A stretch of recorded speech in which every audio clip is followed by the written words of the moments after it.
My name is Jalen McCoy, and I am a proud member of the Piscataway second chapter of the New Jersey Orators. And today I will be presenting in the category of declamation. The name of my piece is The Transcript of Obama Victory Speech in Iowa. I chose this piece because of the election that took place last month. And since Barack Obama is a great speaker, I knew it would be the perfect time to present one of his speeches. I like this piece because Obama talks about change and how he is going to be the best president that he can be. He also talks about being one nation and one people instead of individuals. Another thing he talks about in this piece is how we Americans can work together to change this nation.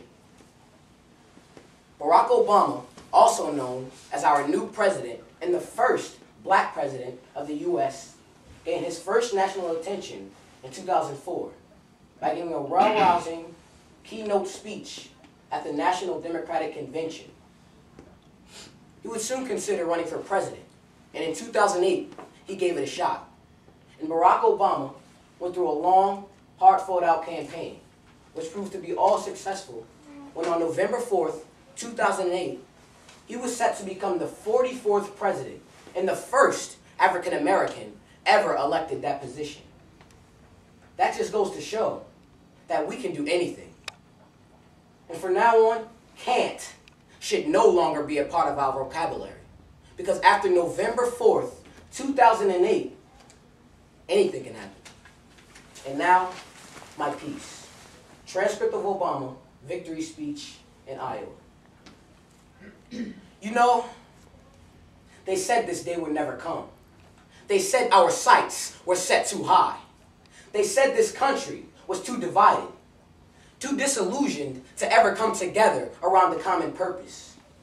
But on this January night, at this defining moment in history, you have done what the cynics said we couldn't do, in lines that stretched around schools and churches, in small towns and in big cities.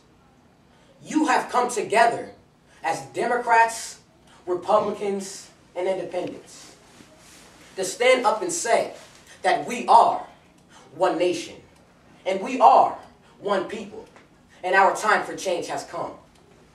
You said the time has come to move beyond the bitterness and the pettiness and the anger that's consumed Washington, to end the political strategy that's been all about division, and instead make it about addition, to build a coalition for change that stretches through red states and blue states.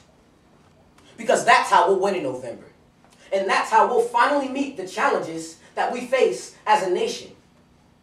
We are choosing hope over fear.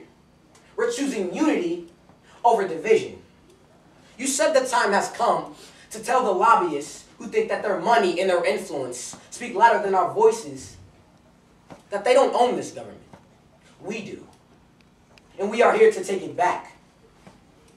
The time has come for a president who will be honest about the choices we make and the challenges we face, who will listen to you and learn from you, even when we disagree, who won't just tell you what you want to hear, but what you need to know.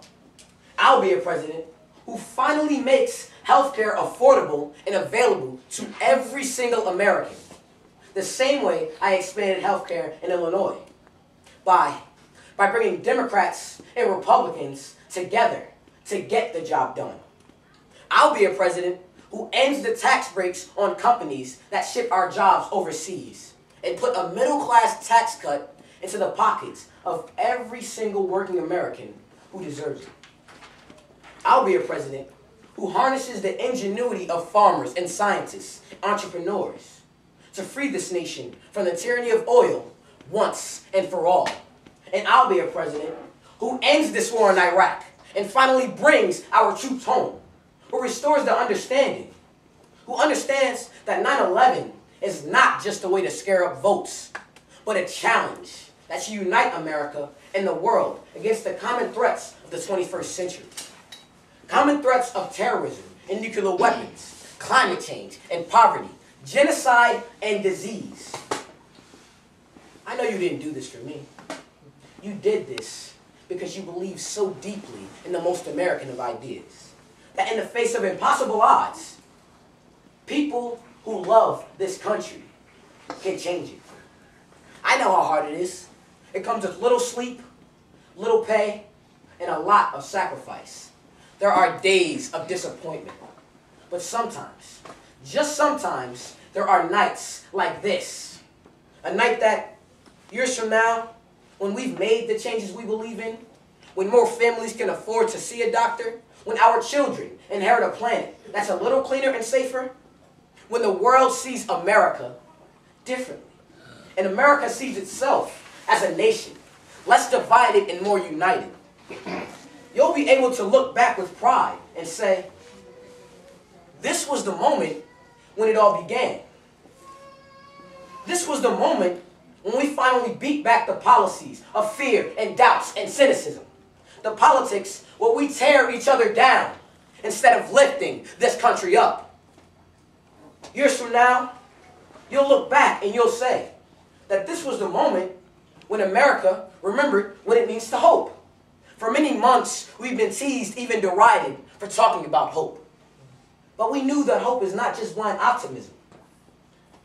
It's not ignoring the enormity of tasks ahead or the roadblocks that stand in our path. It's not sitting on the sidelines or shirking from a fight. Hope is that thing inside us that insists that despite all the evidence to the contrary, that something better awaits us if we have the courage to reach for it, to work for it, and to fight for it. Hope is what led a band of colonists to rise up against an empire. What led the greatest of generations to free a continent and heal a nation.